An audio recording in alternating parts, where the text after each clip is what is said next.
5 children disappeared from a burning house in the West Virginia mountains, and not one bone was ever found in the ashes. Not a tooth, not a fragment of skull, not a trace of the 5 bodies that, by every law of physics and forensics, should have been there. That single impossible fact is the reason this case has outlived everyone who lived it, the reason it's still being investigated, argued about, and dreamed about 80 years later. This is the story of the Sodder children. George Sodder was born in Sardinia, Italy, and came to the United States as a teenager, alone, in the years before the First World War. He worked his way from a construction laborer into something that, by the standards of rural Appalachia, looked like the American dream. By the 1940s, George and his wife Jennie were raising 10 children in Fayetteville, West Virginia, in a 2-story wood frame farmhouse that George had built with his own hands. He ran a small trucking and coal hauling business. He was known around town as opinionated, hardworking, and fiercely, publicly proud of being American, which mattered because George Sodder was also known for something else. He hated Benito Mussolini, and he said so, loudly, to anyone who would listen, in a town that had its share of Italian immigrants who still felt loyalty to the old country and its new dictator. In the 1940s, in a small West Virginia town, that kind of talk made George enemies. That detail will matter later. Keep it in mind. On the night of December 24th, 1945, the Sodder house was warm with the particular chaos of a large family on Christmas Eve. 9 of the 10 Sodder children were home that night. The oldest son was away serving in the military. George and Jennie put the younger ones to bed upstairs. Some of the older children stayed up a little later, doing chores, finishing gifts, the ordinary business of a holiday night in a house full of kids. Sometime around 1 in the morning, the telephone rang.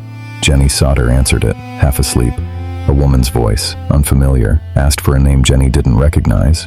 Someone who didn't live there, had never lived there. In the background, Jennie could hear laughter, glasses clinking, the sound of a party. She told the caller she had the wrong number and hung up. It was such a small thing. A wrong number in the middle of the night, on Christmas Eve. She noticed the curtains were still open downstairs, and the porch light was off when it should have been on. She checked the doors. They were unlocked, though she was certain she'd locked them before bed. She thought nothing more of it and went back to sleep. She woke to the smell of smoke. George was the first one properly awake, and by the time he was on his feet, part of the house was already burning. He and Jennie began pulling the children from the rooms they could reach. 4 of them made it out that way, along with their parents. But the older children slept upstairs, and by the time George tried to reach them, the stairwell was already gone, swallowed by fire and smoke.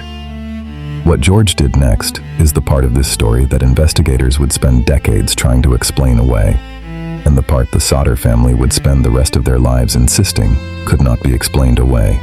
George ran outside for the ladder he kept propped permanently against the side of the house, the ladder that had been there, without fail, for years, specifically in case of exactly this kind of emergency. It wasn't there.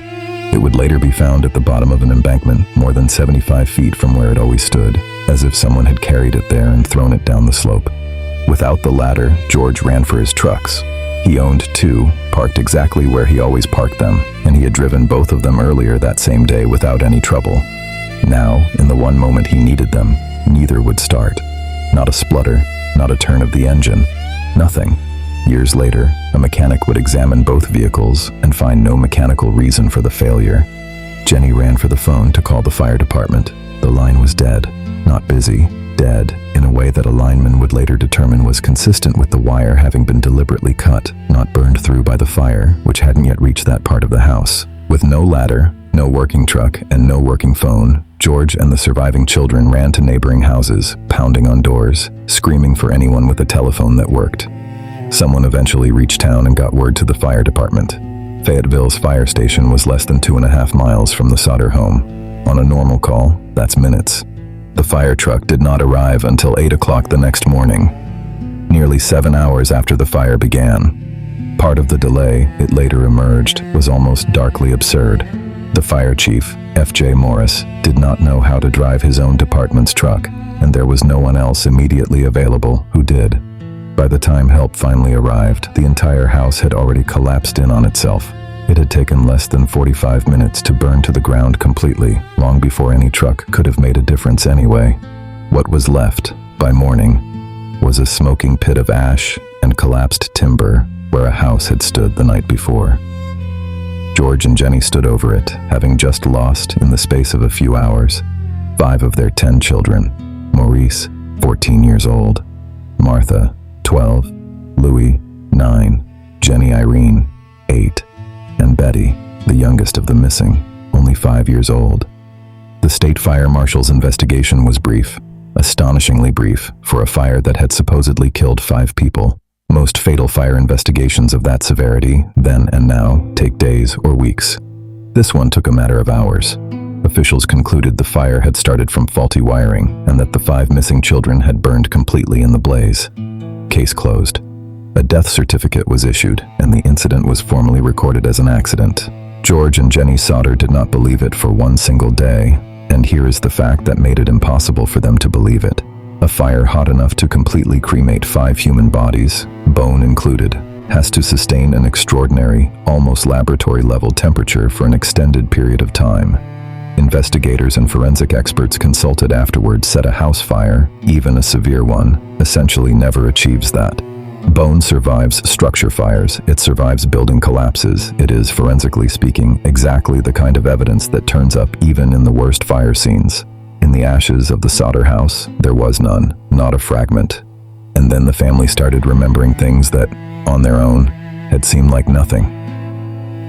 In the fall of 1945, weeks before the fire, a stranger had come by the house asking George for hauling work. While he was there, wandering around the property, he'd walked to the back of the house, pointed at the 2 fuse boxes mounted on the wall, and told George, unprompted, "This is going to cause a fire someday." George had brushed it off.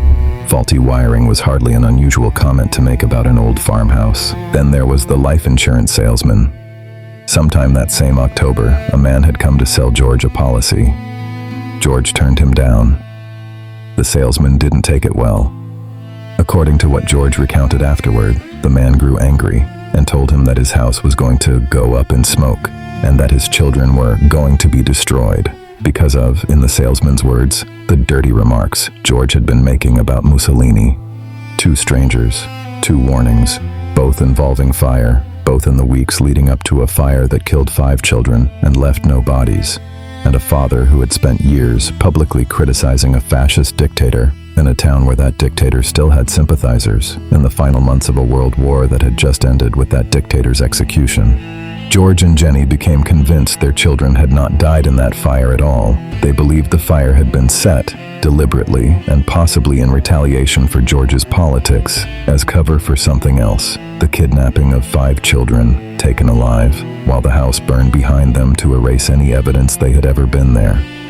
It sounds on its face like grief refusing to accept an unbearable truth, except the Sodders spent the rest of their lives finding reasons that made the alternative, an accident, 5 children burned to nothing, look less and less plausible, and they were not the only ones who thought so. They rebuilt nothing on the site of the house. Instead, they turned it into a memorial garden, and along State Route 16, where every car passing through Fayetteville would see it, they put up a billboard. 5 faces looked out from that sign for decades. Maurice, Martha, Louis, Jennie Irene, and Betty, exactly as they'd looked the night they vanished, beneath a standing offer of reward money for anyone with real information about what happened to them. Tips came in for years, most led nowhere. A woman claimed to have seen 4 of the 5 children in a car the night of the fire, pulled over on the road out of town, staring back at the burning house behind them, but her account was inconsistent and never corroborated. A hotel operator in another state claimed to have hosted several children matching their descriptions, accompanied by adults who seemed nervous and evasive in the days just after the fire. The hotel had reportedly since been torn down before it could be properly investigated. None of it added up to proof. None of it went away either. Then, in 1968, 23 years after the fire, after 2 decades of dead ends, an envelope arrived at the Sodder home, postmarked from Central City, Kentucky. Inside was a single photograph, a young man, probably in his late 20s, with dark, curly hair and a distinctive, slightly raised left eyebrow. Jennie looked at that photograph and saw her son. She saw Louis, exactly the age he would have been, exactly the features she remembered starting to form on a 9-year-old boy 23 years earlier. On the back of the photograph, someone had written a handful of strange, disjointed words. Louis Sodder. I love Brother Frankie. I lil boys. And beneath that, a string of characters that has never been definitively explained, a 90132 or possibly a 90135. Witnesses to the original letter disagreed on the exact digits, and the original photograph itself was later lost, which is its own small tragedy inside a larger one. No return address, no name, no explanation for who sent it or why, or what any of the words on the back were supposed to mean. George and Jennie, desperate and hopeful in equal measure, hired a private investigator to travel to Central City, Kentucky, and track down whoever had sent that photograph. He took the case, took their money, and drove out to Kentucky. He was never heard from again. Not one further report, not one phone call, not one trace. The same silence that had swallowed 5 children in 1945 seemed to swallow the one man who might have found them 23 years later. George Sodder died later that same year, 1968, having spent the last 23 years of his life convinced, without a shred of official acknowledgement, that his children were alive somewhere, living under names he would never learn, remembering or not remembering a fire in West Virginia on a night in December. Jennie outlived him by more than 2 decades. She kept that billboard standing, kept the reward offer current, kept the faces of her 5 children turned toward every car that passed on Route 16, until she died in 1989, 44 years after the fire that was never quite proven to have killed anyone at all. No one ever collected the reward. To this day, no official body has reopened the case with any new conclusion. The fire marshal's original ruling, electrical fire, 5 children deceased, remains technically the final word. Officially, this is a closed case about a tragic accident. Unofficially, it is one of the most quietly unsettling mysteries in American history, precisely because almost nothing about it behaves the way it should. Fires that kill leave bone. Trucks that ran yesterday start today. Ladders stay where you leave them. Phone lines burn through. They don't get cut. None of that happened here, and 80 years on, nobody has ever explained why. The house is gone. George and Jennie are gone. The billboard came down decades ago, but somewhere, filed away in the parts of American memory that never quite close, there are still 5 names: Maurice, Martha, Louis, Jennie Irene, and Betty Sodder.